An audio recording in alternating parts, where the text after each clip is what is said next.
Donc au niveau de l'alimentation, c'est assez simple. On prend la prise de courant, on l'insère dans une fiche, donc dans une plaque de 15 ampères au niveau du mur. Et puis, on peut voir la lumière verte qui est allumée ici. Vous avez d'autres lumières à l'intérieur qui nous indiquent que vous avez de la tension au niveau du processeur. Remarquez ici que ma console est fermée. Alors, si j'appuie sur le bouton d'urgence, on peut voir que vous avez des lumières rouges qui sont alimentées.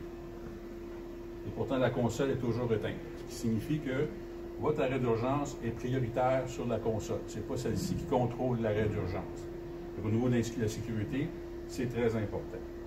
Maintenant, si on regarde au niveau du robot, comme la console n'est pas alimentée, on peut voir l'anneau lumineuse qui est éteinte.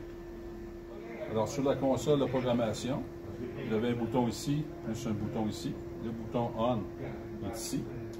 Donc, on alimente la console de programmation. Immédiatement, on peut voir les anneaux s'allumer au niveau du robot. Si je retire l'arrêt d'urgence, vous pouvez voir que les lumières rouges qui scintillent ne signifient pas qu'il y a un arrêt d'urgence ou pas, mais plutôt que les cerveaux moteurs ne sont pas alimentés. Maintenant, il reste à patienter que le programme soit affiché. Alors maintenant, vous voyez que la page est affichée. Remarquez les anneaux lumineux au niveau du robot. Ils ont arrêté de scintiller. Il signifie que le programme a communiqué avec le robot.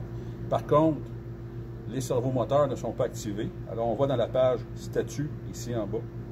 Et là, vous allez voir en haut, servomoteur, bouton Off, bouton On. Écoutez bien, il va y avoir un clic qui va nous informer que les servomoteurs s'engagent.